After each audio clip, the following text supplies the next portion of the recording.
But it looks like we may be live. Let me check the channel and make sure we're good to go. If we are, I'm gonna post our social media stuff. I had it all ready to go on Facebook this time. Sweet. Sweet. Looks like we're from what I see on the restream end, both say online, and yep, there's the picture. Looks like we are live. Cool. Hello, everyone. Osprey, you want to introduce us? Yeah, go ahead. Hello, everyone. We're back for more Monster Hunter Stories 2. Looks like tonight it's just Cameron and I, and so yeah. Yeah, we're gonna chill tonight. Osprey, he's on the sticks. I think Nate and Tom might join us in a couple weeks. I know they've both gotten pretty busy with work, so hopefully they'll catch us back on Mondays at some point. But yeah, it's time for some Monster Hunter again, and I'm excited because I saw Osprey that you put in the thumbnail, Pukei Pukei, so I'm looking forward to running into Pukei Pukei. So you were explaining to me, I'm looking at the prayer pot right now. You're explaining to me what the prayer pot is. This is like, is this the melding equivalent, or no? This is something different. Nope. This is so you have two options here. You can pray, which I only have one prayer unlocked right now. And basically this lasts as long as I'm out in the field. I have to do this every time I leave town, because whenever I come back to town, it wears off. Gotcha. So, again, prayer. And then there's the offer charm things where you can give the pot these charms and it will give you a certain buff for X amount of time. Oh, that's interesting. That's different, but that kind of makes sense since the structure of the game is a little different from Monster Hunter. You're not in the quest for like a fixed amount of time. You could essentially wander the overworld for a good amount of time, it seems. Yep. Hello, Cheryl.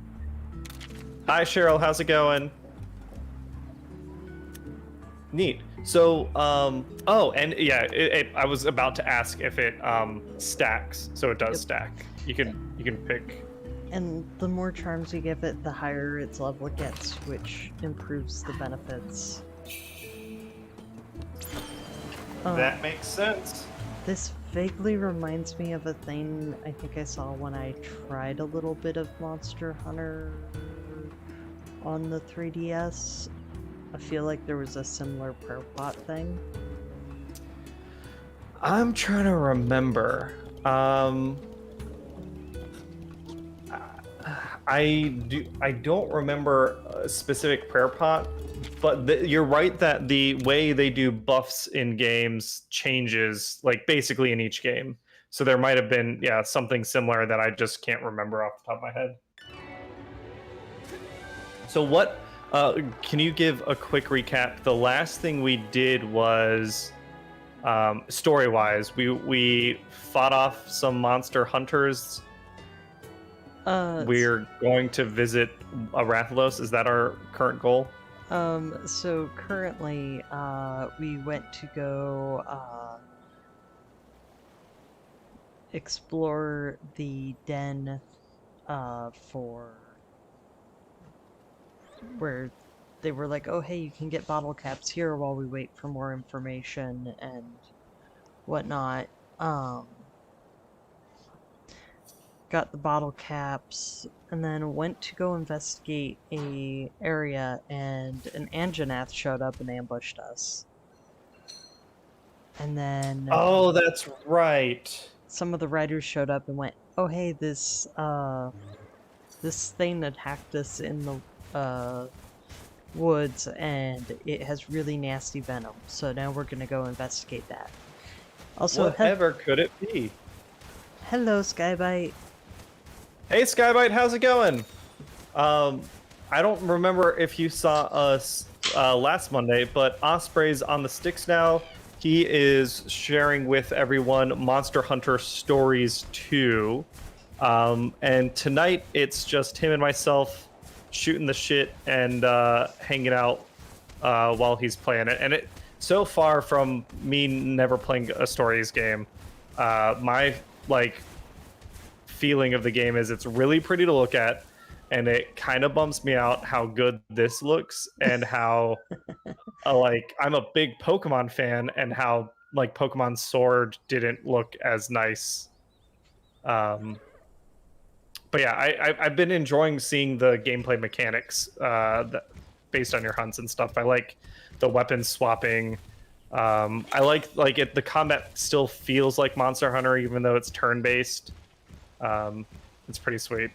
Have I shown you yet that the weapons kind of have different mechanics to a certain extent? Like in terms of button presses or something? As far as just kind of how they work, how they build up power. Interesting. So... Yeah, like this fight could be an example. Oh, okay. Kuluyaku and Banabra. And right now you have your sword and shield equipped. Yep. Got it. So the sword and shield, you build up your friendship, or your kinship meter with these attacks to win head-to-heads. Like, some sword and shields will also have the counter skill, which means you go more defensive, and then if you get attacked, you counter and do some damage.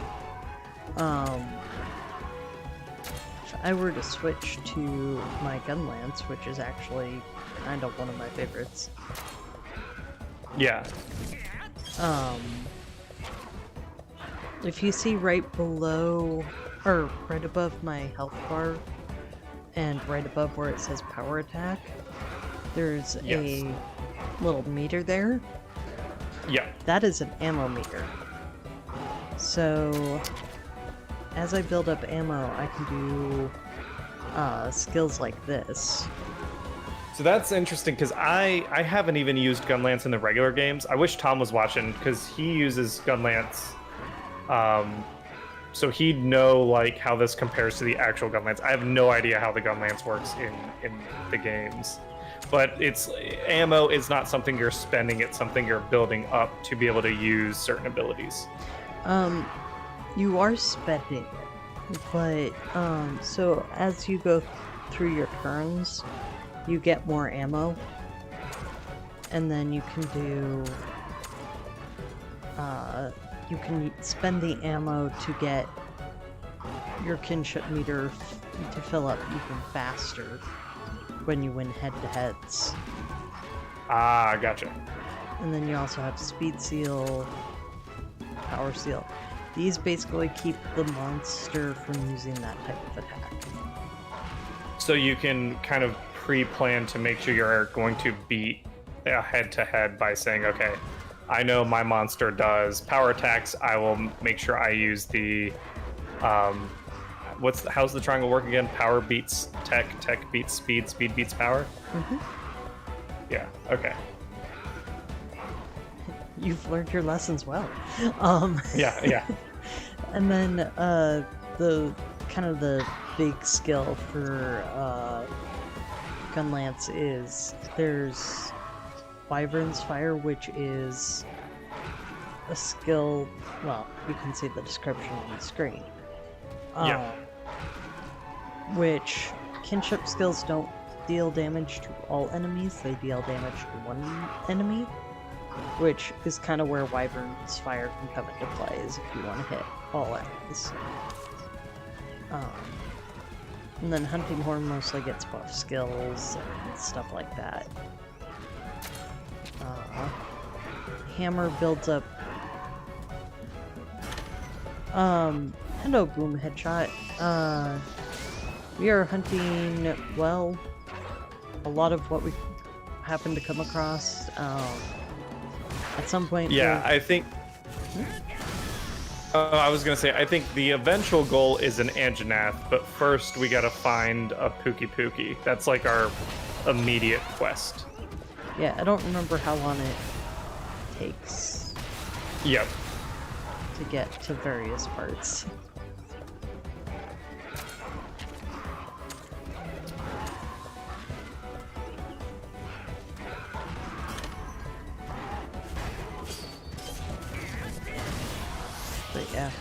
Um, I like it when I can get the double attacks, but that's not always the case. What lets you get a double attack? Is it like, do monsters have stats that we could look at? Not that we can really look at the moment. So, Gotcha. if I was in a head-to-head with the Kuluyaku, and my Monstie was using a power attack targeting that same monster, I was using Yes. if we're both using the correct head-to-head counter, at the same Neat. time, that also negates any damage that the monster is doing. So it's like a risk reward. Like if you guess right on the head to head, you get a real big buff, but you could also split what type of attacks you and your Monstie tend to do, to try and predict at least one of you getting the head to head right. So honestly, once you know the monster's pattern. Oh yeah, because they have tendencies to do certain types Yep. of things. Speaking of different weapons, since it has its rock out.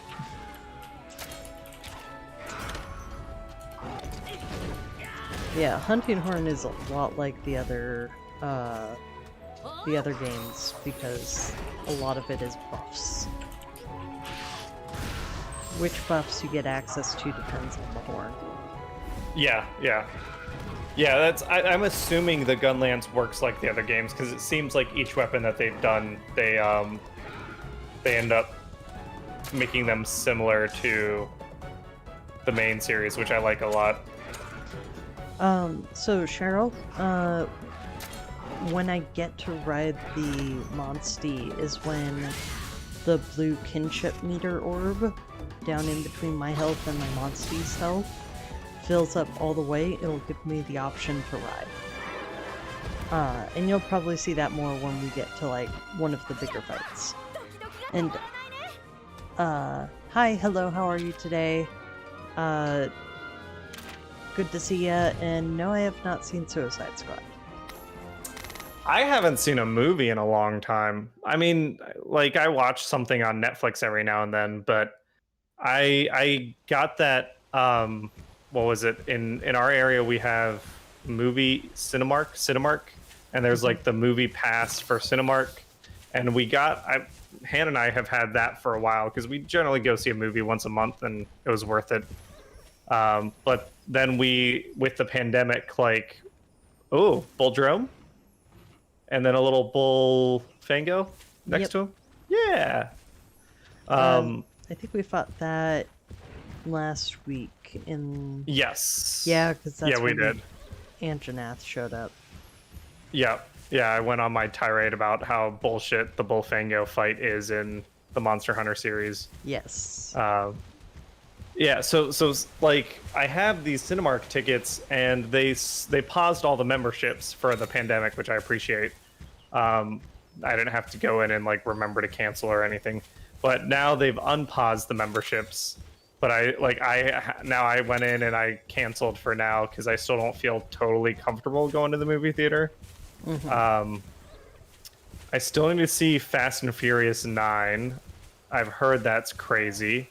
So I think the movie I'm most looking forward to seeing, it's out now, is The Green Knight. Okay. Because I like the director, and it looks like it's like the trailers show it to be like this fantasy, like Lord of the Rings style bullshit, but the reviews have said it's a much more slower character study, which I'm looking forward to. I'm kind of superhero movied out. Like, That's fair. I'll probably see something eventually, but I don't know. Unless Suicide Squad 2... What's it called? Is it called The Suicide Squad? Is it called Suicide Squad 2? Whatever it is. I mean, James Gunn is doing it, and I think he's a pretty good director. I've liked all his other movies, but I don't know. Oh, I still haven't seen Black Widow. Oh, somebody Skybite. Green Knight is... Oh, you didn't like it?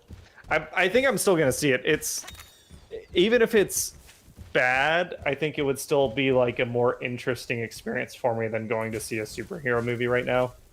Not that there's anything wrong with superhero movies, that's just where I'm at kind of emotionally. Just I've had kind of like having spaghetti too many nights in a row. Yeah, and I think Marvel did a great job. Like, they ended things with whatever the last one was, Endgame. Was it called Endgame? Yeah. And then I saw the next one after that, Spider-Man 2, which I liked because I like Spider-Man. But after that, I just, yeah, the spaghetti analogy is great. I felt full and satisfied. Also, here's the monster you've been looking forward to. Ooh, Pukei Pukei! Oh, did it, pause? Hmm? Are you not seeing things Can you hear me? anymore? Yeah, I can hear you. Did the stream stop on your end?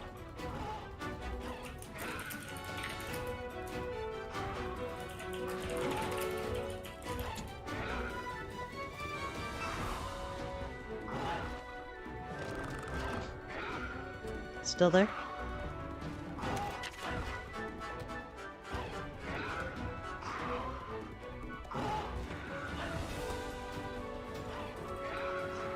One sec, technical difficulties.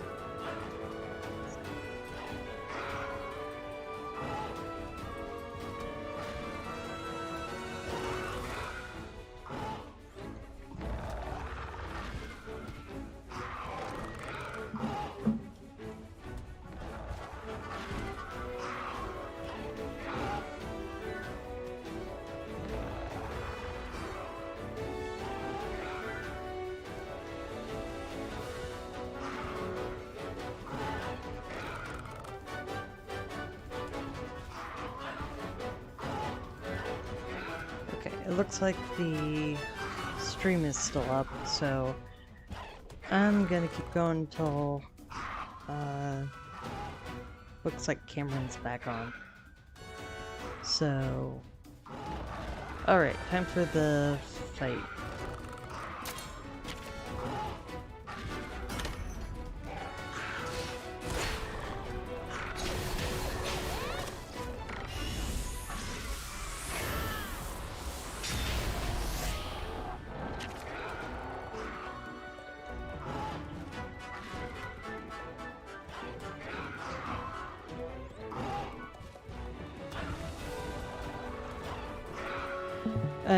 Yeah,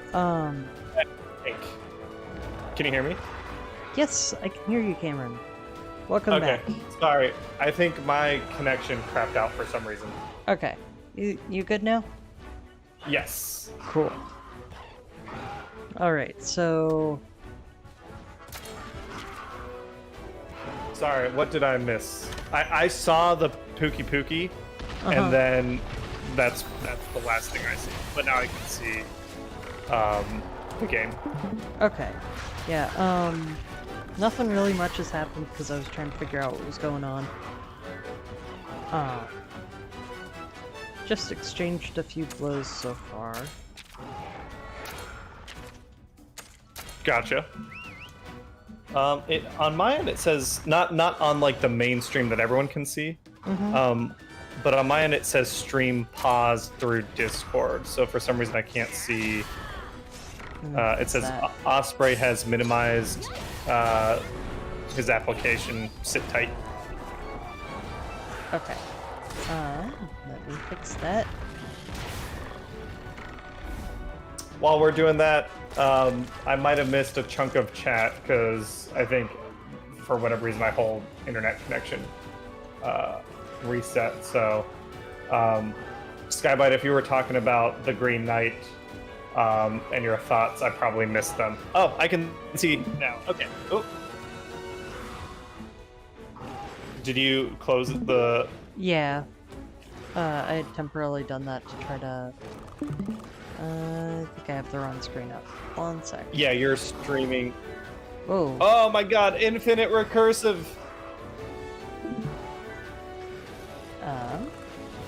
I can fix that. No problem. It's actually pretty sweet. Alright, Yes. sorry for the technical difficulties, folks. We're working through stuff. Okay. Pukei Pukei, is its face red? And its face isn't normally red, or am I just misremembering? It just ate something. Oh, okay. Ooh, rocking a bull drum this time. Alright. I'm probably gonna regret that here in a second now. I don't remember if it switches up its attack type while its mouth is full or not. Because some monsters will do that. You'll be fighting them and a certain condition will be met, and they'll change which type of attack they do. Gotcha.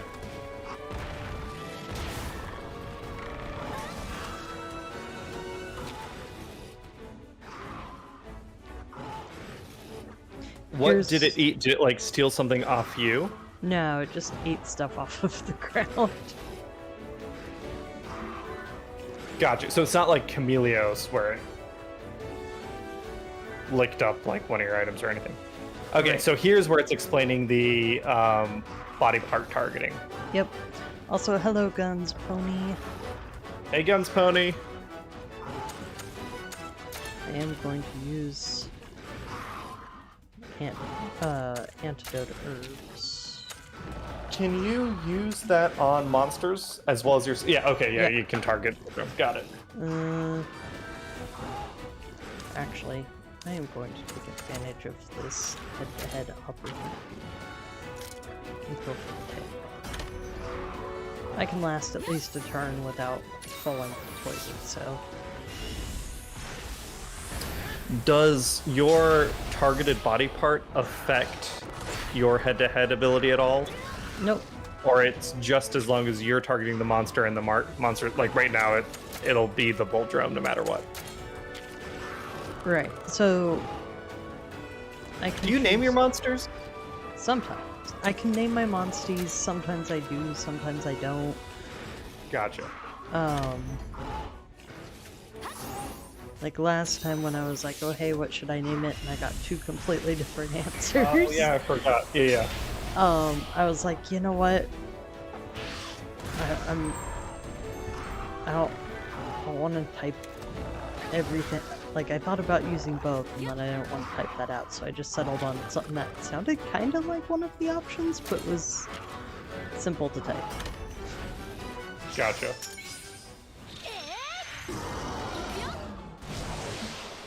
Boom headshot. I have watched The Sopranos.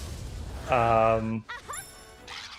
So I know the fairy tale. Like I know the fairy tale of the Green Knight. I wasn't going in when I see the movie. I'm not going into the movie thinking that it'll be like an accurate representation of that fairy tale. What I'm hoping for is just an interesting character study of David Lowery's version of Gawain. And that's mostly just because I like David Lowery's movies. I really like Old Man and the Gun. What else did he do that I liked? He did a ghost story, right? He did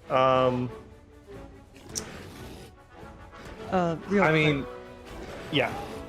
So another nice thing about writing your Monstie when you get that opportunity, it gets rid of status effects and it heals you. Also, oh, that's awesome. Guns Pony, I may have to name my bull drum Piglet now.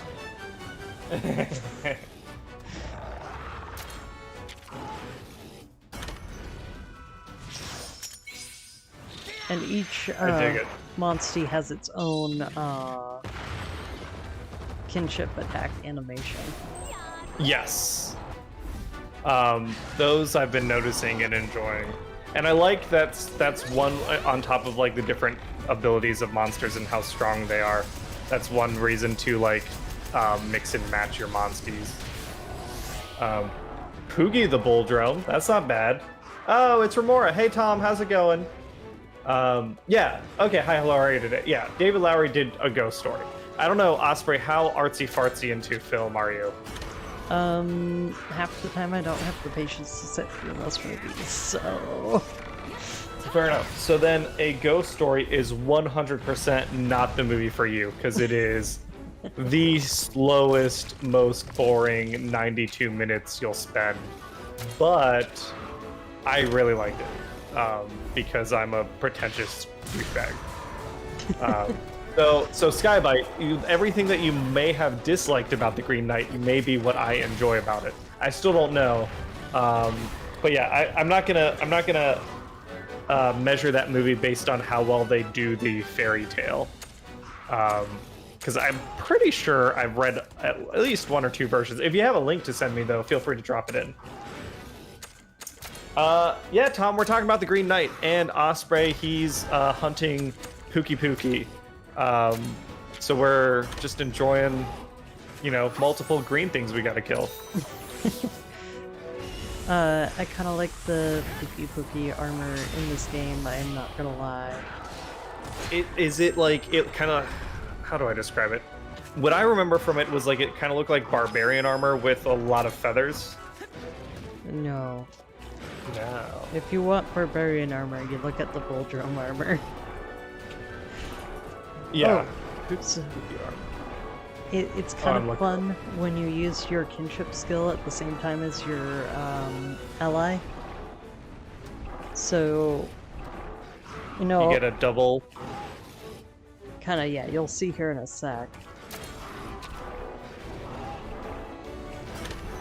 Skybite, I don't know what your comment is about, and I'm not sure I want to. I'm assuming that's the Green Knight movie. That might be what Skybite didn't enjoy about it. Oh, that's pretty sick. That's very anime. The what's happening in the game, not the Green Knight movie.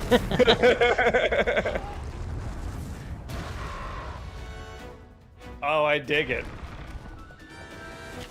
It got back up, isn't it? Oh no, I saw the X didn't mean that it was fainted. The X just meant it was down. Right, and if you look at the fact that the monster's expression has changed and now it's, and like its head is lowered a bit more and it's drooling a lot. Drooling, yeah. That means it's lower on health. Gotcha. Can you capture monsters in this game the way you do in the regular game, or no? Because that would imply that you could make a Monstie from an adult monster, and you were telling me earlier that it has to be from an egg.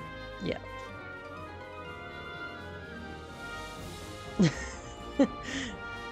Yeah, I cannot read the name on Restream.io. But yes, I agree that the characters and stories seem to be stronger than in the main games. The main game, or story seems a little more focused on the, story. Yeah. Yeah, and I think that's fair. And, like, I mean, you are getting the power of a Monstie, which hunters don't get to harness. But I guess you kind of have all the powers of a hunter since you can still use like their weapons and stuff. Mm-hmm. Ooh, okay. So I'm gonna guess this is a Pukei Pukei egg. Wherever did you get that idea? Yeah. Oh yeah, Tom, that's a good point. That Generations I know you haven't played Generations, Osprey, but Generations is pretty anime. I will say Rise has certain anime aspects to it. Mm-hmm. Wait, why am I getting on my Monstie? I can just like warp back to town. Cat cart. Oh no, is this different? This is there's a fast travel. Oh, it is the cat cart. Yeah, Tom, I don't know if you've seen this before, but the catavan is great. Yeah, that's what it's called, the catavan. You'll That's pretty funny. I love it. I love that. Yeah, their version of fast travel is just pass the fuck out and get tossed by the cat cart. See, but when it shows you coming in on the cart, it shows you being nagged. Ta-da! And then... That's true. Yeah, maybe that's it. Maybe when you faint in regular Monster Hunter games, you're not actually fainted. It's just the transportation knocks you out. でも、守りレウスのことといい、異常なことが起きているのは確かです。Gardian Ratha. Yup. 守りレウスが去って、抑えを聞かせる者がいなくなったからかもしれんな。そうかもしれません。Today on, restraint. Yeah. today Yeah. on, the hunters screwed up. Yeah. Like, even in the first game, the hunters were kinda jerks. Which made playing Monster Hunter, the main games, kinda weird when I started with stories. That's fair. I can see it. I mean, we make that joke every time we play Monster Hunter that, like, we're the real bad guys. Alright, let's hatch this egg. Let's do it. Gesundheit.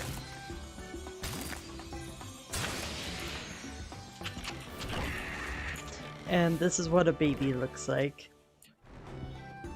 Pretty cute.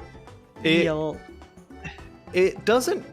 I mean, maybe Pukei Pukei's just already got, like, kind of a chibi style head. Its head is physically bigger, but... Yeah. Yeah, like it's a big-headed little guy to begin with. Okay, Pukei Pukei. What would we call him? Pukei? No. We are not. Alright. First, I'm gonna name my bull drum piglet. I feel like I have to. I like Piglet. Whoever's suggestion was, that's a good one. I can glance back at the chat here in a second to triple check.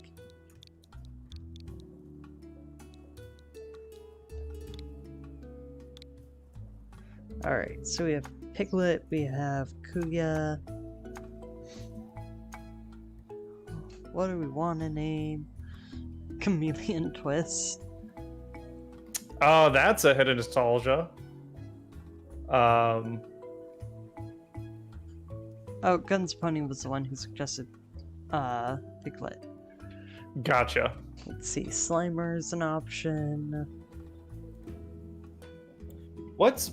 I mean, the only thing I can think of is it's based off a chameleon because of its tongue.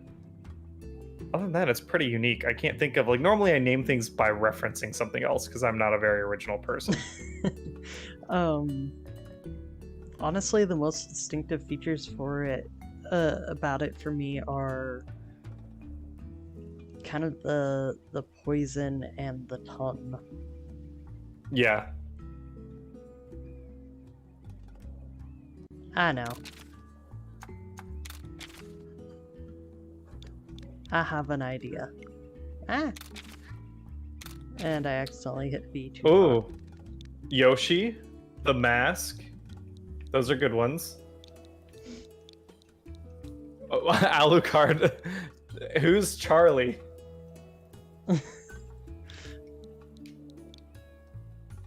Venom. That's not bad. I was kind of playing into the... Because isn't that the name of the anti-hero from Spider-Man? Yeah. Yeah. I was That's getting a new movie soon. Yeah. Okay, that's fair. Venom's a good one. Just liking the name is legit. Yeah, everyone's got a different style for how they name stuff. Oh yeah, I need to add it to my party.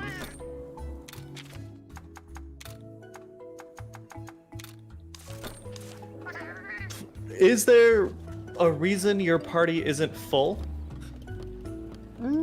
I've only been putting in Monsties that I feel like taking around with me Gotcha. for whatever reason. That makes sense. I wasn't sure if there was something like we had to unlock or something like that. Nope. I just haven't bothered to put.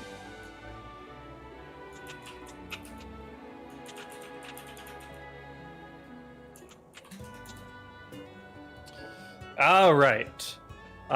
So we're now currently, are we going towards Ratha? But I'm assuming we'll run into some other stuff. We're going to Gardian Ratha's woods, and Gardian Ratha's den. Yeah. We know Gardian Ratha flew off somewhere after the hunters attacked. Yes. And that's part of what's led to this entire mess. Yep. Gardian Ratha. So in other Monster Hunter games, they treat them kind of like animals, where it's like Gardian Ratha would be considered like the apex predator, and now that it's gone, the ecosystem is out of whack. But here it feels like there's more of a spiritual connection. That's because I would say, and I'm not an expert because I haven't played a whole lot of the main games, but I would say it's because just the dynamic between riders and monsters is more of a spiritual nature than hunters and monsters. Like, hunters tend to be more academic about it. Ooh, this is like ruins, some ancient ruins. Mm-hmm.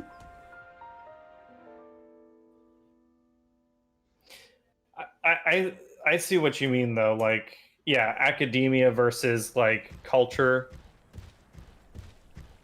Like, for the writers, their entire lives are based on a specific connection and bond to different monsters. Mm-hmm.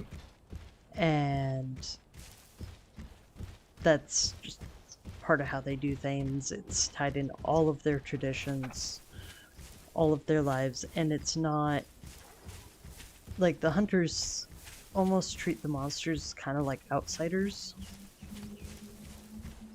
comparatively.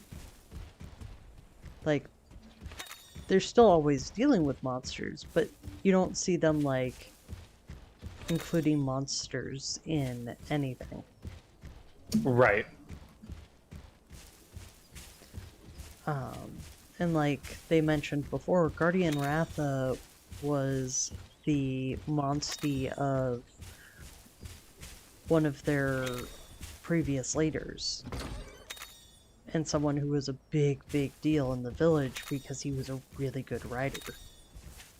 So Gardian Ratha was also all they had left of someone they really admired. Yeah. I mean, aside from his grandkid. But as far as like current big cultural things, it was a really huge deal in the fact that the hunters went and attacked.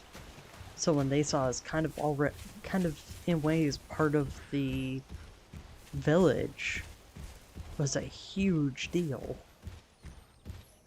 It's part of why it's like, y'all are being jerks.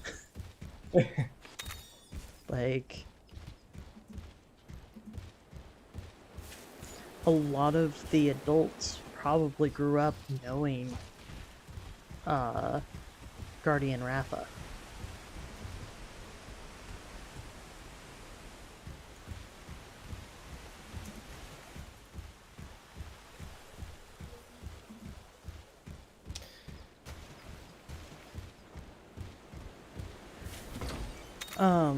Oh, I kind of forgot to be keeping an eye on chat. Oh no, you're fine. I think they're having their own conversation right now. I saw something about asking if Castlevania was going to come back.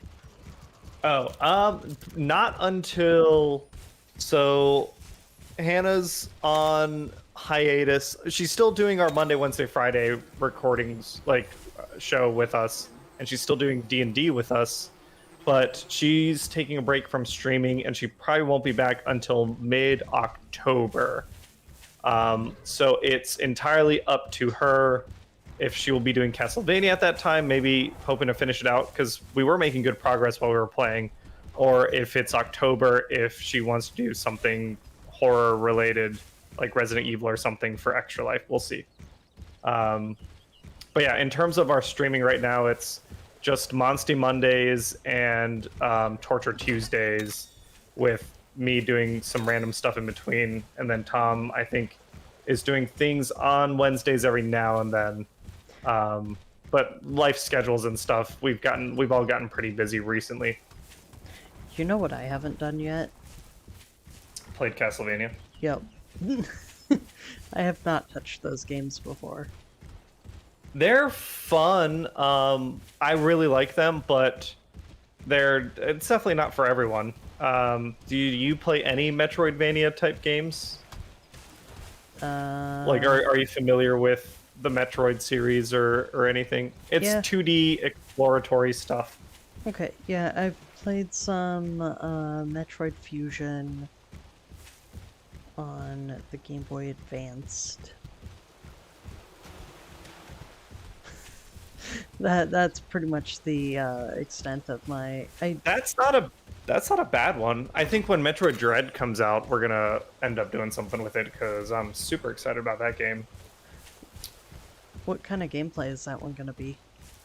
It'll be like Fusion, just okay. 3D graphics, but it'll still be 2D side-scrolling and stuff. Oh. It's actually a direct sequel to Fusion. So. In terms of story stuff. Okay, who we got here? A feline going, welcome to our burrow. Interesting.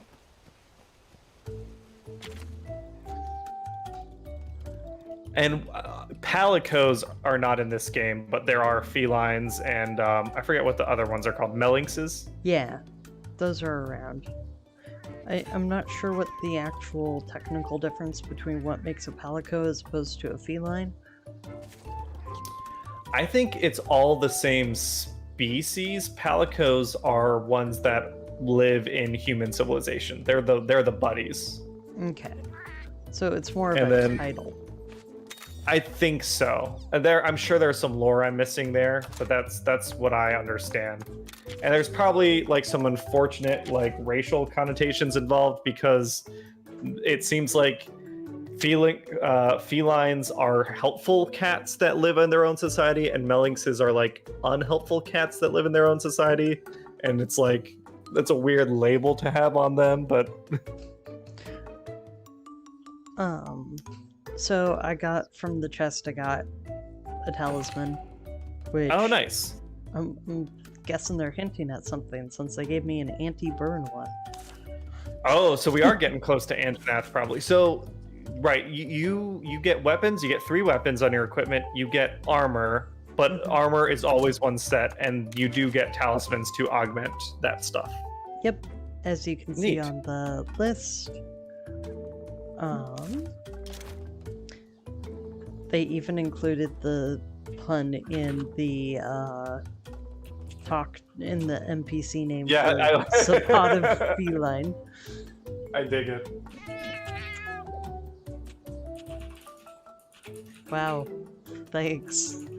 I appreciate being told I look terrible. Everyone does, right? That's just water cooler conversation 101. And everyone remember, as guys, we don't always experience this, but if you ever talk to a woman, make sure you tell her she looks tired. That's always appreciated. Yeah. I'm not gonna lie, that's one of those weird things about transitioning as an adult. Is having grown up with one set of social dynamics. Oh yeah, I bet. Yeah. Yeah, like I'm sure that's like you're right. Like we're human beings. We're not immune to society's like collective impact on our psyche. So like you spend, I don't know, adults, right? Where we're gonna cost say 18. That's 2 decades. You spend 2 decades learning a certain set of behaviors, even if that's not who you really are. Like if everyone around you is treating you a certain way. Like that, yeah, I totally get that. That like is what would you say? Is it confusing? Is it uncomfortable? Is it everything? It's a lot of things. Yeah, Especially since right now a lot of people still look at me as if I'm a woman. Yeah. I'm kind of caught in between that whole dynamic of getting treated one way and then also the fact that I'm used to being treated that way. Yeah.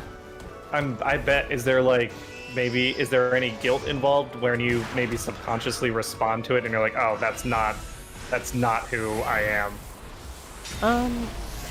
Honestly, a lot of the things where I'm responding based on that,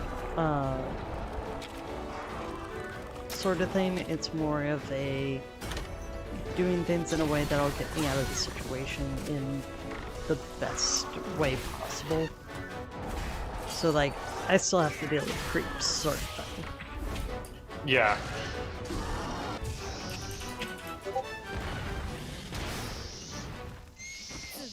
Plus side, though, I grew up being encouraged to have really good hygiene.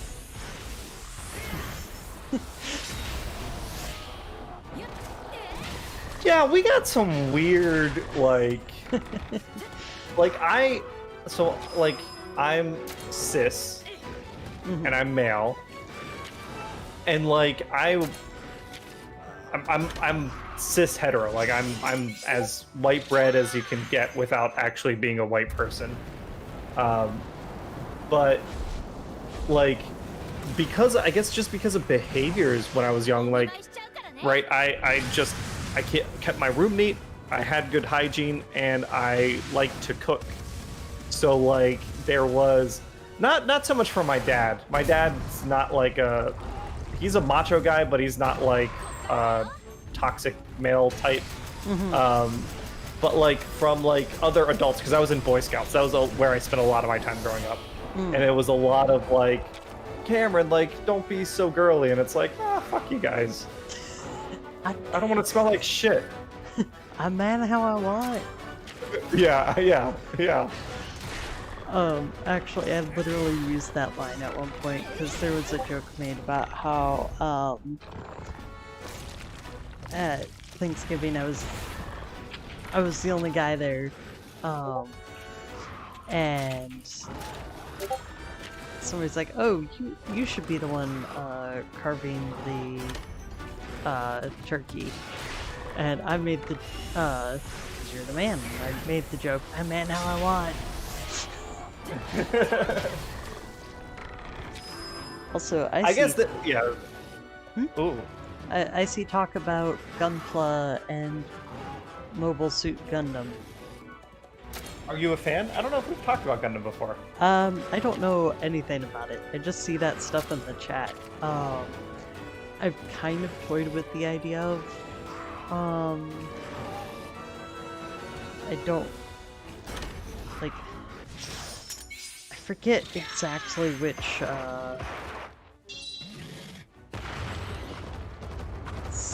I think it was Gundam that I was looking a little bit into, because I'd watched a series where it was a game where they all had mobile suits that they would build the models for and then scan them into the game and play them in the game. And I thought that was kind of cool. Yeah. I forget the name of the show though, and that kind of bugs me that I can't remember. Yeah, I don't Yes, know Builders. Yes, Builders. Builders has... That's interesting. Builders has a way to take a Gunpla model and scan it into the game? Yeah. That's awesome.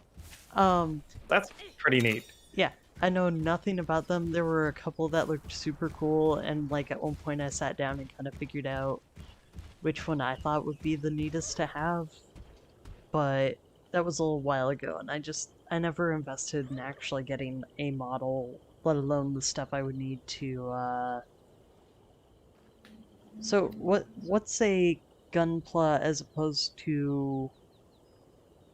Is that like the specific thing? Because is Gundam different? So Gundam is a brand and a franchise. Gunpla is a term, and it either means Gundam plastic or Gundam play, but it's what they use to refer specifically to Gundam plastic model kits.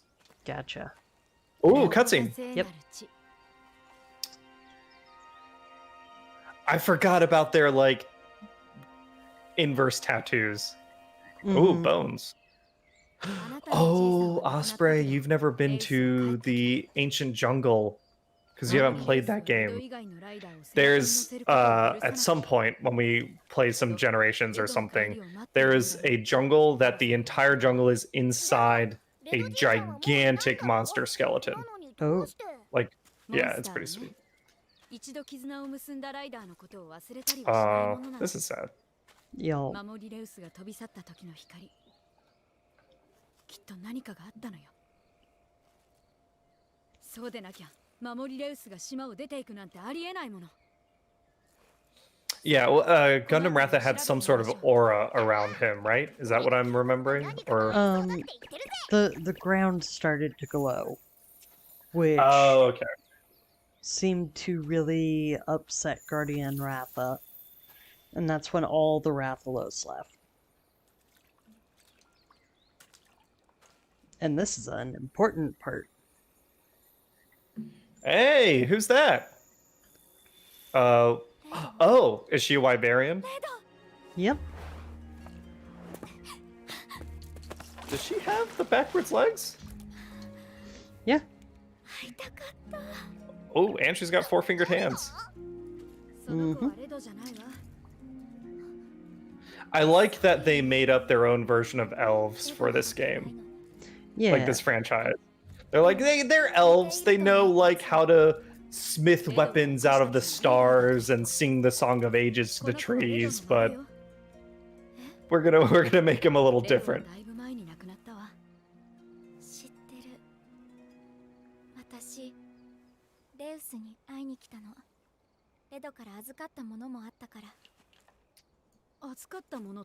Now, you gotta answer me this. Is this gonna turn into that anime bullshit where she's really like 200 years old? I mean, I don't know how old she is. Ooh, Antoinette time. Yo. That is one grumpy Antoinette. And he has some sort, or maybe yeah, no, he's got an aura around him, right? That there's like a black mist. Red glow. That weird gish red glow is the weird part.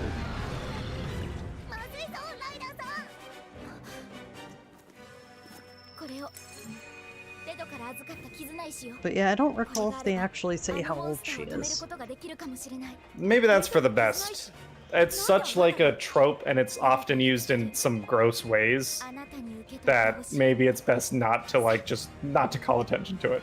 Yeah, I mean, she knew my character's grandfather enough to Yeah, she's at least like 70-ish or something. But yeah, I think that Antoinette needs Snickers.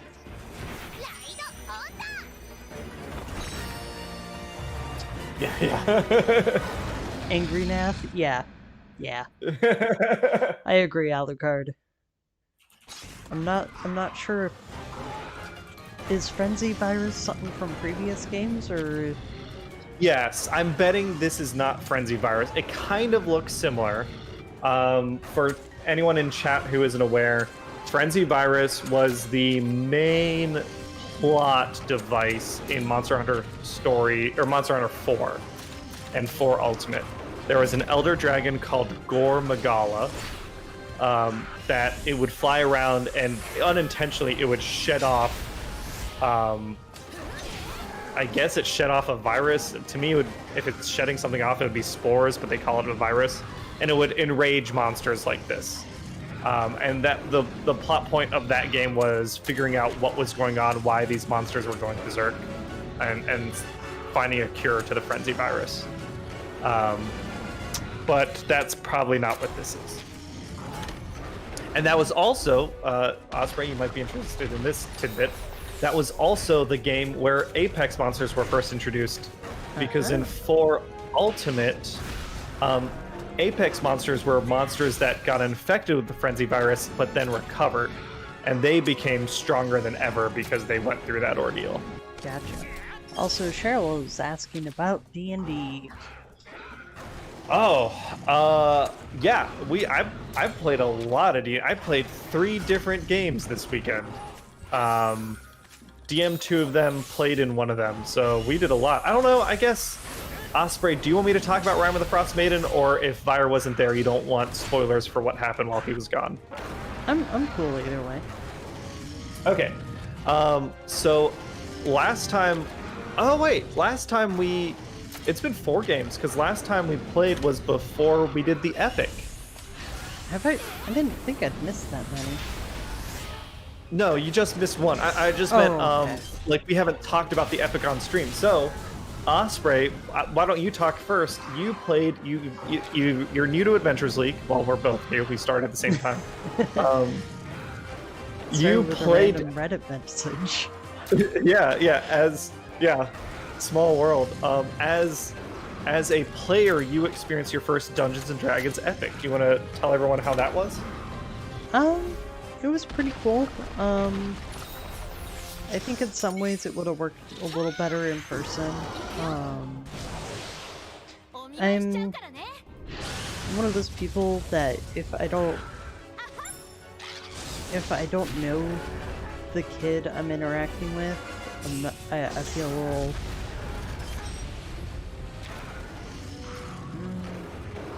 I don't know quite how to react because I don't know enough about the kid to know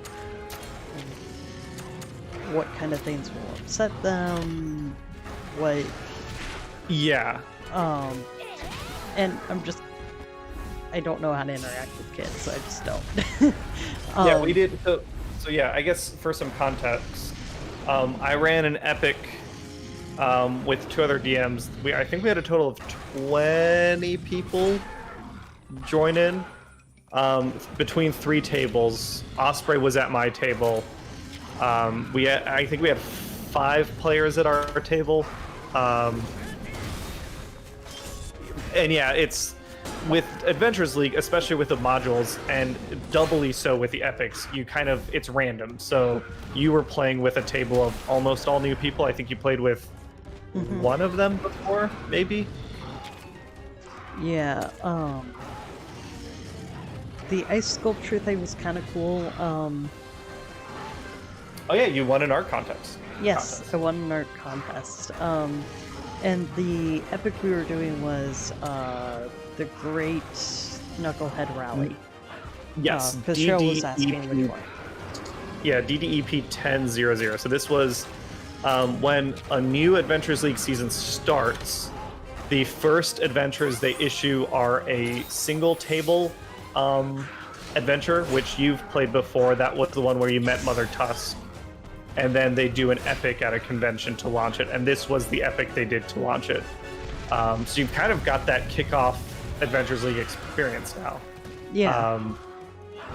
And this is my first time running an epic. I think from my end, it's definitely, there was a lot of moving parts.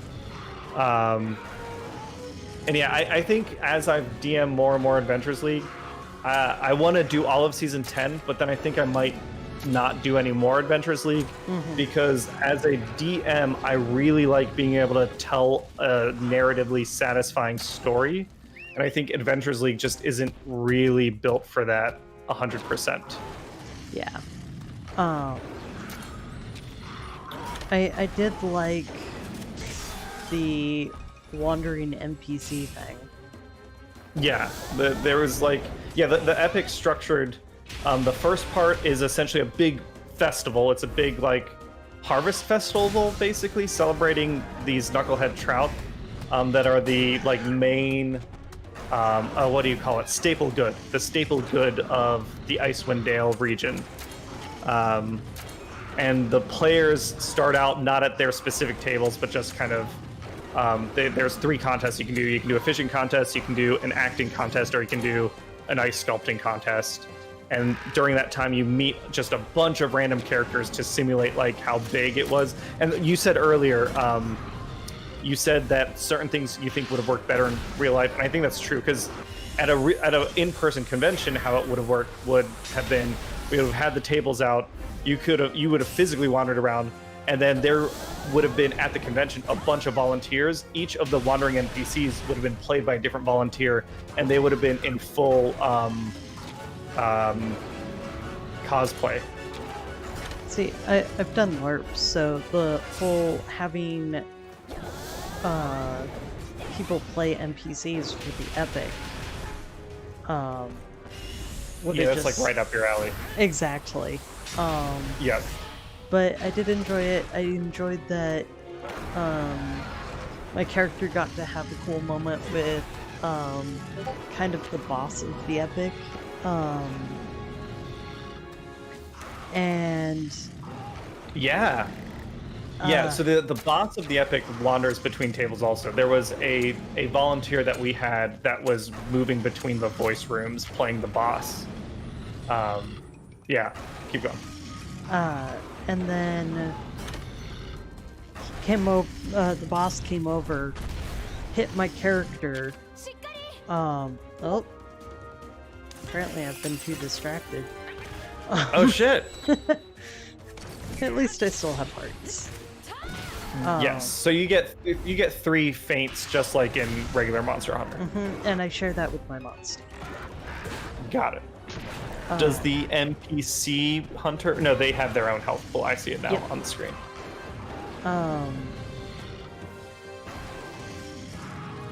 Where was I? Oh, right. So the boss wandered up, hit my character, and was like, "Now, not so tough now, are you?" Basically, and my character was like, "I'm still standing." Yeah. Oh no, not Byre. I don't know if you told everyone who you're playing because we talk about Byre a lot, but you're actually playing a new character for the epic. Yeah, I was playing Kevkoris. And Kevkoris was a wizard whose teacher was a half-orc, whose kind of heritage was from the region.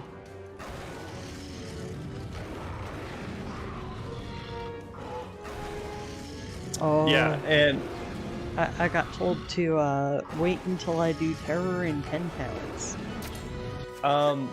We are doing that next. I'm running that not tomorrow. I need to take a week off. But next Tuesday I'm running Terror in 10 Towns. Cheryl's because so if you're thinking about like a linear order of time, Kevkoris had his adventure probably the same time that Vyre met Frostclaw for the first time. And then Kevkoris' next adventure in the epic will happen before Vyre had his last showdown with Frostclaw. Okay. My nemesis. Oh, they're talking about more, yeah. They're talking about more Gundam in the chat. Yes, favorite Gundam series. Mine is 8th MS Team. I think it's the best Gundam storytelling, but it's also, I wouldn't recommend it to anyone to watch as their first series. It's short, but it's a story that is really, really good because of the way it deals with the expected storytelling from Gundam. If that makes sense. It's like Undertale. Undertale is a great game on its own merit, but it's even better if you kind of know JRPG tropes and why like it's subverting them. 8th MS Team to me is like that. It's really good. Honestly, if I was recommending a series to watch, it would be the original, because I think it's on Netflix right now. Like, you can watch the first 3 movies. That's like the whole series condensed down into 3 90-minute movies for the first series. That's probably what I'd recommend watching. But 0-0 is awesome. Boom Headshot 0-0. It's not my absolute favorite, but it's very good. 0-0 felt like an evolution of Gundam Wing, and I really enjoyed it. I also loved the non-Gundam mobile suits. Yeah, I definitely enjoyed what I've seen of Builders, because that one just seemed kind of fun. Yeah, I think Tom mentioned that one earlier. Builders is one where the show is about the model kits. So like in the other shows, it's like they're real mobile suits, but the Builder seems different, and that one does seem like a lot of fun. And I think it references some of the shows that the models are from slightly. Oh, they like some exist in that universe. I think some of the models are based off of like ones that have shown up in other shows, sort of thing. And I don't know if you missed me doing the Pukei Pukei kindred skill. No, I saw it. The rain bomb, the acid rain bomb with the tail with his as an tongue umbrella. Oh, that was his tail. I thought that was his tongue. My bad. I got tongue-tied. Yeah, I dig it. I like that one a lot. I was kind of hoping I would get a good chance to show y'all that one. Yeah, that's a good one. Hopefully we can get an Anjanath egg. I'm curious to see what Anjanath's kinship skill is. You don't automatically get one. Okay, we'd have to go out hunting for one. Yeah. I can see about doing that though. That hunt may have to be off screen because it'll probably take a bit. It's like a rarer one, a rarer Monstie. Yeah. Gotcha. Well, I have to see if I can even get a hold of it at the moment, or if I have to wait a little bit. Oh yeah, like later in the game. That makes sense. Chat is going. Zoids. Did you watch Zoids? Nope, I'm not familiar with that. That's another. The meta story is the same. It's a franchise based around model kits. But in Zoids, everything is shaped like a robotic animal. I didn't interact with Zoids as much, but there was one series of Zoids that I watched, and I can't even remember the name of it, but it's where the Zoid pilots, it was like a sports tournament where you had 3, because I really liked robots, and I really liked robot sports when I was little. So IGPX and Zoids were my jam. But in the Zoids show I watched, you had teams of 3 Zoids, and they'd go out and they'd fight each other, but it was like a sporting tournament that they were playing in, and that was a lot of fun. Okay. God, I'm getting all nostalgic for Toonami. Well, hopefully this Anjanath is about to go down.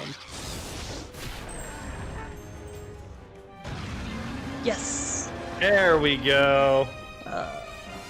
And next time I do a boss fight, hopefully I won't get so distracted in the middle and lose 2 hearts. That's fine. You rocked him. Is he dead? Yup. Nice. Metabots. Metabots I did not watch. Metabots my younger brother got into, but I kind of missed the train on that one. Same with Digimon. Okay, now I have the theme song stuck in my head. Thank you very much. Oh, Digimon or Metabots? Digimon. Okay. Oh, it's good. It's catchy as hell. I don't know if it's good. It's catchy. It's catchy. Yeah. Did you watch that show? I watched a few episodes. It did not take long for the theme to get stuck in my head. Yeah. Oh yeah. Yeah, they fine-tuned that one. The Black Blight. That was the thing from the first Monster Hunter Stories game. Oh, interesting. And as Naviru is saying, that's something completely different. ガラ様が言っていたように、守りレウスがいなくなったのが原因かもしれない。 So they think that Ratha leaving caused these monsters to go nuts? I'm not sure if they think that or if they just think that the fact that Gardian Ratha left removed a certain amount of protection. Gotcha. And that's how I know the monster is dead. This is sad. Alright guys, let's cut him up! There's a ruby somewhere in there. It's gonna help us get some sweet gear. One thing I like about stories as opposed to the main games is you don't have to have as specific of items. It's more the X amount of points of certain categories. Yeah. Chop Chew? Was that supposed to be Choo Choo or Chop Chop? I think it's supposed to be a combo. I dig it. Oh, Rathalos egg. Hiding things from the hunters. And yeah, we remembered that Ratha was protecting this egg. Mm-hmm. Now that leaves us, we gotta find Ratha's lady friend at some point. There's a Rathian out there with a missing baby. Yeah, they don't seem to really address the whole Rathian Rathalos thing. I think because Maybe it's like seahorses. They seem to kind of not want to get into it with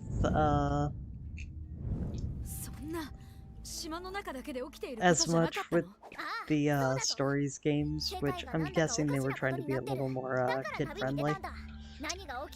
That makes sense. It might be a bit of an outdated concept. Like, I'm pretty sure all the gendered species are from, like, the first generation of Monster Hunter games. It's really just Rathian, Rathalos, and then,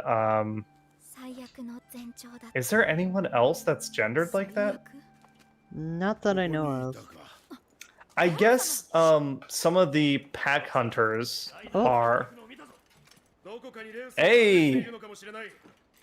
More of those jerks. Knuckleheads. Yeah. They kind of look like stormtroopers. Like, with the way they move their armor. Yeah, they're very, like, kind of useless, clunking around in their gear. Oh, and them being like... The fact that they're not gonna listen, and that they're gonna antagonize the Rider Village just because they think we're... Yeah, not great communicators, are they? Well, and kind of being horrible people, if I'm being honest. Yeah. Oh, memory. That's a song.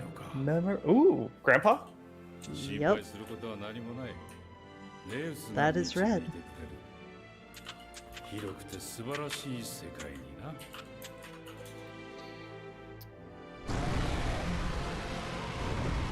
That's pretty baller. I know, right? Hello, yes, let me just get on the back of my Rathalos and fly off. Yeah. The monster that all of the hunters are terrified of, apparently. Okay, I don't know how many of the people watching have seen our the Monster Hunter movie. I still haven't seen it. Oh, it's bad. You might want. I know it's bad. You might want to be intoxicated. Well, we If you had do this that. idea.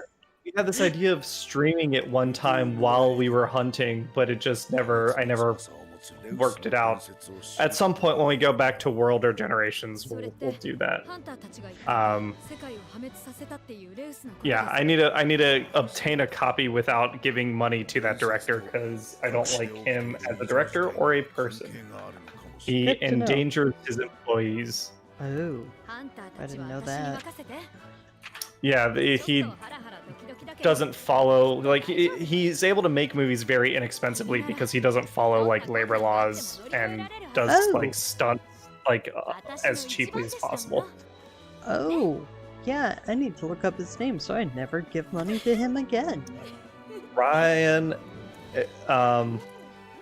it's not Wes Anderson, because Wes Anderson's a great director, but it's, like, W.S. Anderson or something, like, really similar.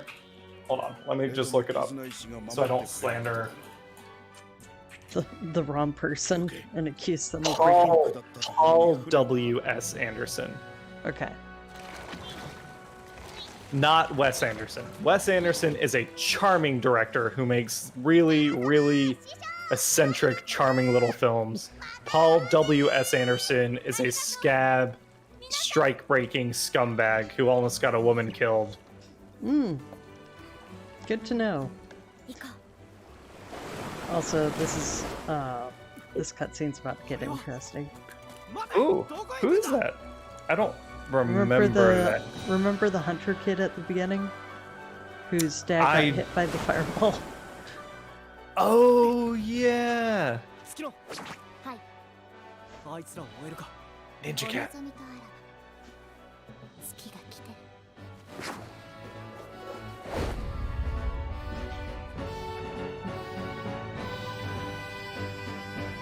So I guess we'll have to see if he wants revenge or if he's just concerned about his friend. Yeah, we'll have Tom, to see. who are you booing? If you're booing Wes Anderson, you can fuck off. The Life Aquatic with Steve Zissou is a masterpiece.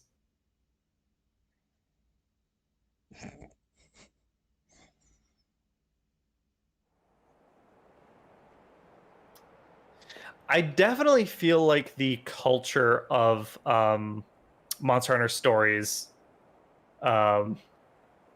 is like modeled after a Pacific Islander culture with the ocean travel. They've got the like Man of War type thing, and then their village style and all that stuff. So we are on a totally different island now, or we're just a different part of our area? We're on a different island. If I'm remembering my map correctly.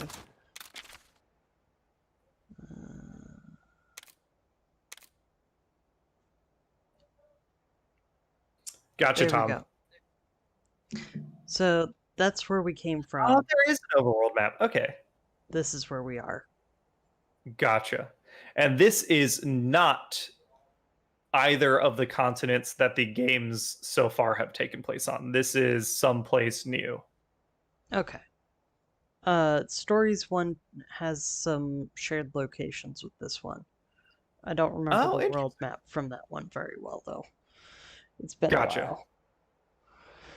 But from like the main series, this is neither the New World nor the Old World. Okay.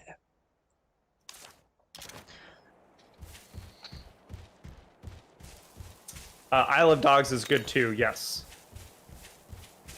I'm trying to think of a Wes Anderson movie I've seen that I didn't enjoy.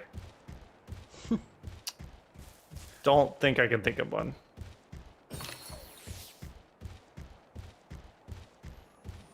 Ooh, Jagia. Or Jaggy. Oh, that's another. I guess Jaggy's a gendered monster. Because Jaggy is. All Jaggies are male, but all Jaggia are female. Oh, yeah, there it is. The smaller Jaggy are the males. But then only the male Jaggy like once there is no longer a great Jaggy in the pack, one of them will grow up to be the great Jaggy. I guess kind of like bullfrogs or something. Monster Hunter Tri, the third one, was the first Monster Hunter game I played, and that game spent a lot of time talking about the monster ecology, and I actually really enjoyed that. Okay. I just like learning about like the Monster Hunter environment. Yeah. Just as I got my kinship meter filled. Dang it. It doesn't carry over for the next fight, right? Nope. Super fast. I will be right back. Sure thing. I'll hang out with chat for a little bit. How's everyone been doing today? How's it's the start of the week. It's Monstie Monday, but hopefully everyone's having a good time.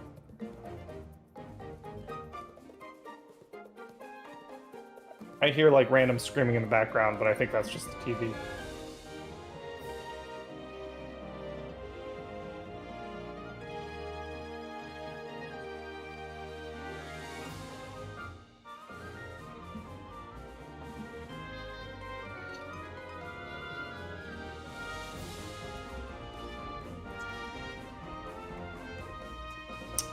Tom says, yeah, pretty good day. Awesome. Boom headshot. Glad things are chilling. How else? What else has been going on? Ooh, Let's Go Pikachu. Is that? Oh, that's the Pokemon remake for the Switch, right, Skybite?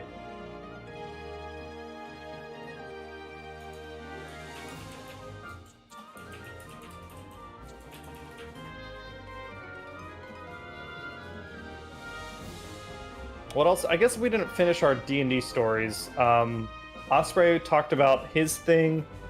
What else? Oh, well, Tom's in chat, but we played Avernus over the weekend also. And in Avernus, we are fighting some sort of infernal Hell Knight. We're trying to save some people that have essentially been crucified on these hell trees. And that the Hell Knight is the guardian of this area, and he was very upset that we were trying to take people off the trees.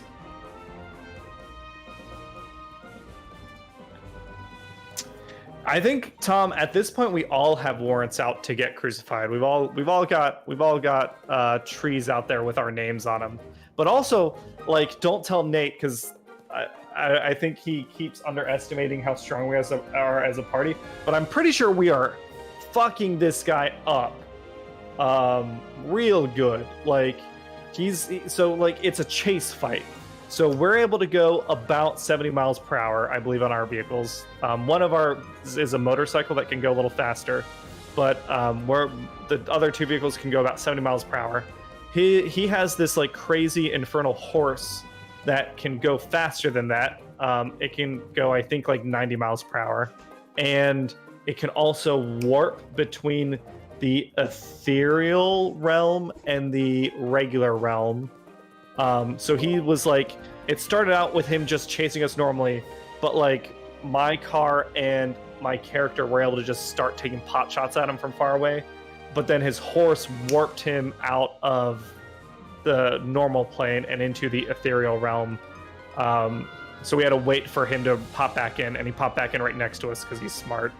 I see something about a shiny oddish. Yeah, Skybite's playing Let's Go Pikachu. I play Let's Play or Let's Go Eevee. Oh, nice. Y'all should trade sometime if there's anything you're missing. I need to restart my save file because I don't remember what I was doing. Isn't that the worst with an RPG? Mm-hmm. Yeah, I was telling them about Avernus. That like just our last session, we're fighting some Hell Knight, and I think we're in a pretty good position. But when he hits, he does scary amounts of damage. So we're a little on our toes, but it feels like we're kicking his ass. Well, that's good. Alucard, did you get... Oh, for Dread? Yeah, Alucard, did you get a pre-order for Dread?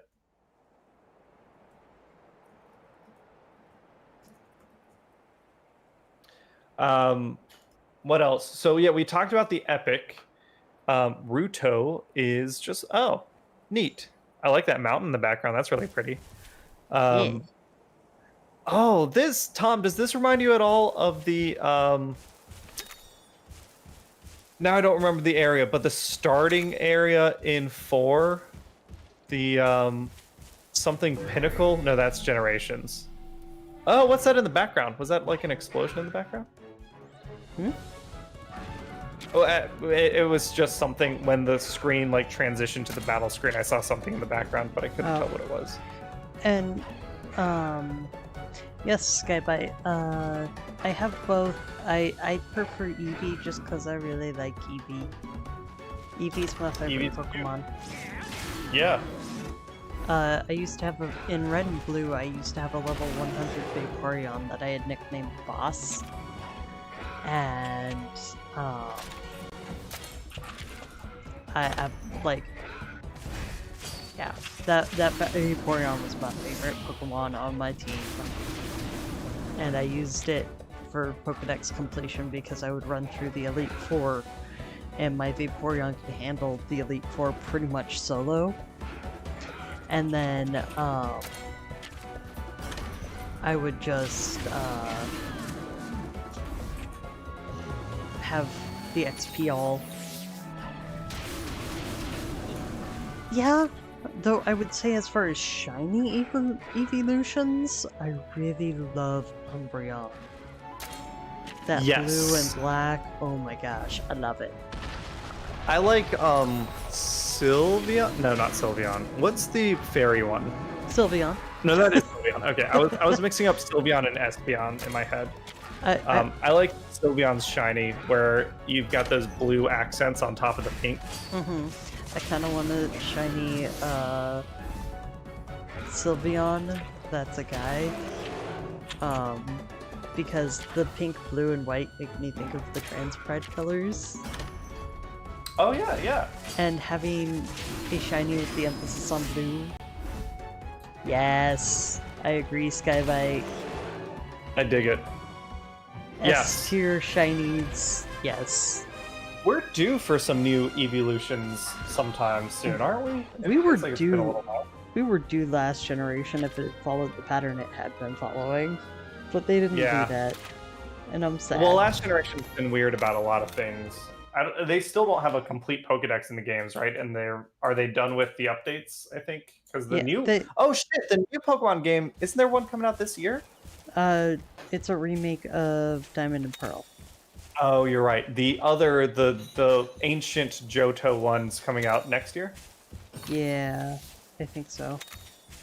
I don't remember when that one's coming out off the top of my head. I'm not sure how I feel about it yet. I'm still on the fence about that just because it's change, and I don't know how I feel about change with a game that's been a constant since I was little. I can empathize with that. I think for me, I'm excited about the idea of change, but I don't know that Game Freak has demonstrated the capability to make. After I played 1 and 2, and I enjoyed those games. Generations. Then I skipped 3, I played 4, and I loved 4, but I don't know that I want to play 4 again after I put in 400 hours. I feel like I'm good. Oh, Legiana! And then I waited until playing 7 and 8, and I was just kind of bummed by 7 and 8 not doing everything I wanted in a Pokemon game. Yeah. Not that they're people like him and everyone likes what they like, but they just, for me, it wasn't a satisfying experience. So Anna got kidnapped by Legiana, but Legiana had a rider. I'm pretty sure I saw from the cutscene. There's someone on top of it. Yeah, well, so we need to figure out where she went and why. Yeah. Yeah, as far as Pokemon goes, I've enjoyed most of the main games. Black and White were kind of the hardest for me to enjoy.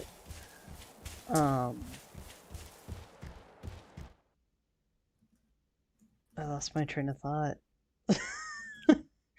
But yeah, I've been playing Pokemon since Red and Blue. 4 was pretty fun. I hope they bring the underground stuff back. Yeah. Yeah, that was like a big part of the experience of 4, that like underground maze where you could build your own little base and then you could like set up traps and stuff. That was pretty fun. Let's see. The remakes, I think, look like they'll be pretty decent remakes. I don't know that I'd expect a bunch of new content though from them. Honestly, how I'm looking at the remakes is I'm okay with it going back to kind of the more top-down. 違うの。その絆石は Ooh. レド。いや、 Once again, I'm getting called my grandfather's name. Yeah. この子はレドの孫よ。箱呂島で知り合ったの。箱呂島へ行くのなら行ってくだされば。俺はてっきり門若しにでもあったのではないかと心配していまし Speaking た。 of kidnapped, どういうことだ？そいつエナの知り合いか？え、ルトゥー村のものよ。 I like his outfit. 驚かせて I すま want なかっ his た。 outfit. アルマだ。ルトゥー村の警護を任されている。 なんだかよくわかんない Yeah, he is a pretty stylish dude. ってことか。俺はナビル。こっちは箱呂島のライダーさんだ。よろしくな。村へ案内しよう。こっちだ。 We got a real Sasuke on our hands, don't we? Nah, that was last game. Oh, really? Oh, Yeah. what is that thing? It's a I guess little that's just a bird bird. thing. 好きが来てるわ。 Cute. I forget what they're called. Skybite says Gen 8 just had a disappointing story. They treated you like a kid, not letting you get into danger. I was just like, yes, I know, in child, but other games let me fight batshit crazy people. Yeah, Generation 8 felt like the stakes were really low. We played it on the channel. So generally on the channel, Hannah plays the Pokemon games. Okay. One of the first things we did, because she doesn't play a ton of games, but she was curious about Pokemon, was one of the first playthroughs we had was Ultra Moon. So that was her very first Pokemon experience. And then we played through Sword when that came out. And she had a fun time, but she never came back to it after we played it. There wasn't enough to like keep her engaged after we got through it initially. Oh, look at this! Rudo Village is so nice! Little Hobbit village. I dig it. Yeah, I wouldn't mind having these locations in a like main series game. Something tells me a wyverian village that's like no humans without permission that has riders would allow hunters. Yeah, they'd have to really like work it into the story, but that could be maybe an interesting possibility for the writers to pursue versus there's a dangerous elder dragon threatening us all again. Like they've done that one a bunch. Isn't that pretty much the plot of every story? Yeah, that's what I'm saying. If there's an opportunity for them to mix things up, maybe. Hi, hello, how are you today? I did not play the Generation 3 remakes. Osprey, did you play them? Yes, I actually loved them and had a lot of fun with them. I don't like Emerald was the first one I got to play right off the bat after Red and Blue because it took me that long to complete the Pokedex and my dad wouldn't let me get a new game until I new Pokemon game until I got the complete Pokedex. Yeah. So I started again with Emerald, but I don't really remember any. The only thing I can recall that was really missing was Battle Frontier, and I didn't really use that in the originals anyways, so I didn't really miss them. And I enjoyed some of the extra story. Yeah. Yeah, okay, Skybite, I know what you're talking about. Yes. So we had the same reaction in Sword when there's like kaiju Pokemon everywhere. Like, I remember they were talking about the news reports of like the Gigantamax Pokemon like unable to control themselves, but you don't really deal with any of that. Leon goes and deals with it instead, and I was bummed by that. And then the other bummer was the legendary fight against the Sword and Shield Wolves, where like, or no, not against them, against the I forget the name of it, Eternatus, where your Pokemon don't really do much, and it's just the legendary dogs that do all the work. Yeah. Yeah, I think there are some things that in games where they had previously set the expectation, it wouldn't be as frustrating. And Yeah. I kind of wish they had actually... One of my things about certain games is sometimes it feels like they're putting so much on kids that it distracts me from the story. It's like, why is the child handling this? We should not be having a child handle this. Like, I Right. feel a lot better when it's the child is literally the only one who can do this, so this is why the child is doing this. Like, for me, there has to be a reason for the kid to be doing the thing that the adult should be doing. Well, that's interesting. I can see how, like, for you that's like a logical inconsistency. I wonder, like, kids may not care because they want to be like the protagonist in the story, and they are children, so they don't like think too much about it. This has become a thing as I've gotten older. Like, Yeah. as I've gotten through my 20s, and as I've just kind of seen kids in kind of bad situations, the more I'm like, I go back and I rewatch some of those stories and movies, and it's just really hard to see the fact that the adults are so incapable and the children are having to deal with it, and it just... It's kind of frustrating. Like, even if they're teenagers, sometimes they're still kids. Yeah. And I'm just like, when are the adults actually gonna...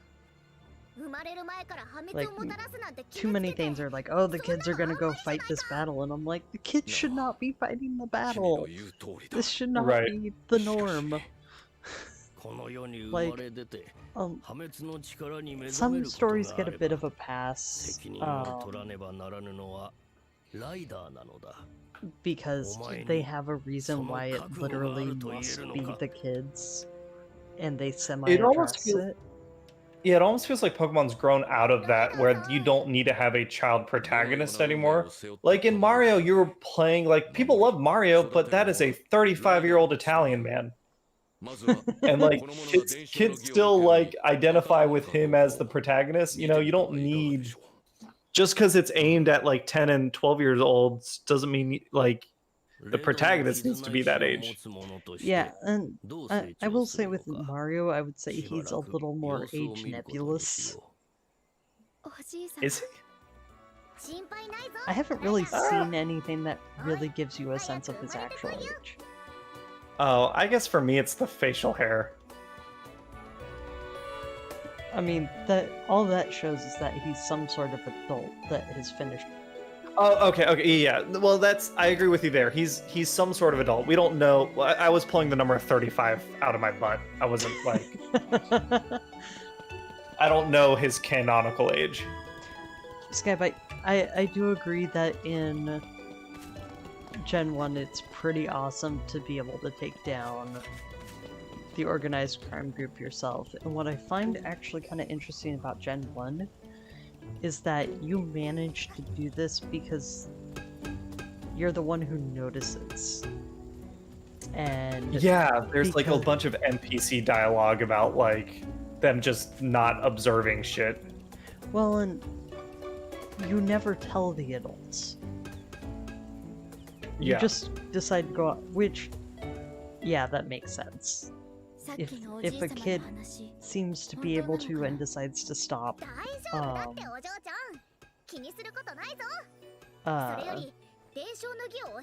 bad guys, And I'm not saying this from the kid protagonists aren't gonna have the power to deal with this, etc. Some of it is just there is a certain amount of the emotional aspect to it. Like, violence is not gonna be easy for people. And I think some of it is because I work in a job where I see a lot of kind of shitty things. You deal with the reality of violence. Yeah, like I've had people try to be violent at me at my job because of my job. And I've seen situations where kids have experienced violence before they've gotten there. So it just... I think it's more of a protective thing where it's like, the kids shouldn't have to deal with that. Gotcha. Yeah, I think if you're exposed to the reality of what actual violence is, then because right in Pokemon, it's very much the cartoony, like the bad guys lose a children's game and they go away, rather than the reality of you win a Pokemon battle and then they take a crowbar to your kneecaps or something. Yeah. Like, and again, it depends on how serious the video game or the story, whether it's a cartoon. Yes. I love how Everett just is looking at Nabiro like, what the heck is wrong with you? What's wrong with your head? Everyone looks like, what? No one was gonna say it? No one was gonna say it? Like, he keeps trying to make this joke and everybody's like, it wasn't funny the first time.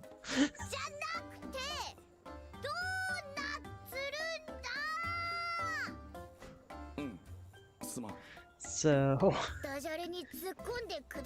I have to say it is sometimes nice to see the in-game characters also look at Nabiro like, wait. Yeah. Yeah, so, hi, hello, how are you? Blown on me. Oh, sorry, got it. I do... This is part of why I try to not think too hard about games like Pokemon and Monster Hunter Stories, is because to keep things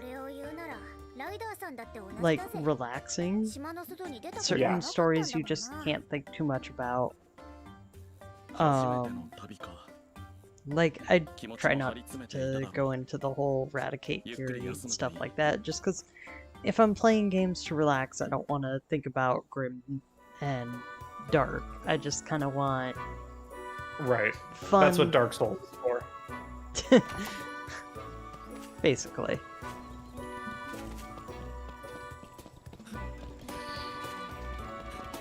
But yeah, I'm the kind of person that when I'm home and enjoying media, I like lighthearted. Yeah, keep it breezy.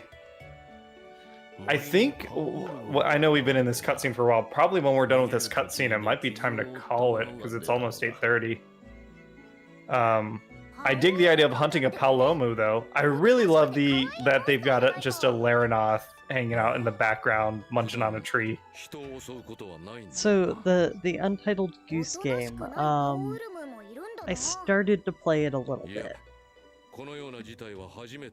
And then I felt like I was being a jerk for no reason, and I put it down. Like, I couldn't keep being a jerk and messing with somebody for no reason, and I just felt bad.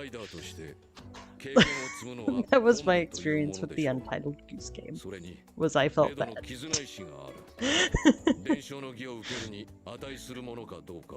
like, oh, that poor person, just trying to get things done and I'm messing with things. Yeah. Yeah, Skybite, some of the Pokedex entries do not make sense if you actually think about it from a wider perspective. I heard a theory, and this is not even, it's not a theory, I'd call it fanon. It's like fan had canon. But someone was like, oh, the Pokedex entries read like that because you are literally, each game you are going out, an academic is sending a child out to gather information in the world. So yes, from the child's perspective, they're like, yeah, Charizard's hotter than the sun! And like, yeah, all that stuff. Like, yeah, Onyx has to destroy cities, and it's just like because they are a child writing what they think is true without knowing what like actual academic research is. This one time I heard that if you hold on to this balloon for too long, it carries you away and you die. My cousin told me. Yo. Or that's the I really like that idea. Folklore. Yeah, yeah. So yes, I don't think we have time to go after Palumu? Yeah. The Palumu? those things. That thing. the flying bat-like things in the sky that are yeah. pink. Tom, my uncle works at Silphco, and he says holding B makes a Pokeball work like a basketball. I love it. Yeah. Oh my gosh.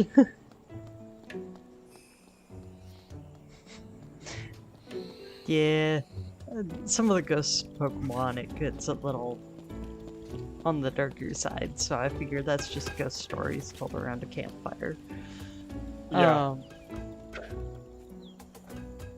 But awesome! I mean, I feel like we made good progress. We hunted both Pukei Pukei and Anjanath. Yep. How far do you think we are in the game? We've only played about 4 hours, and it's an RPG, so we've probably got, what, 20 hours or 30 hours to go? We have a ways. I'm not sure how long it'll take.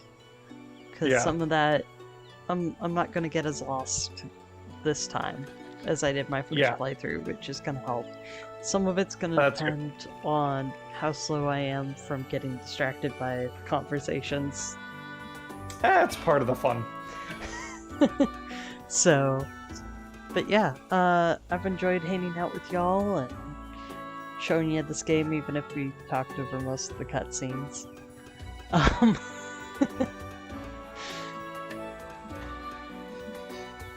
Yeah, it's been good.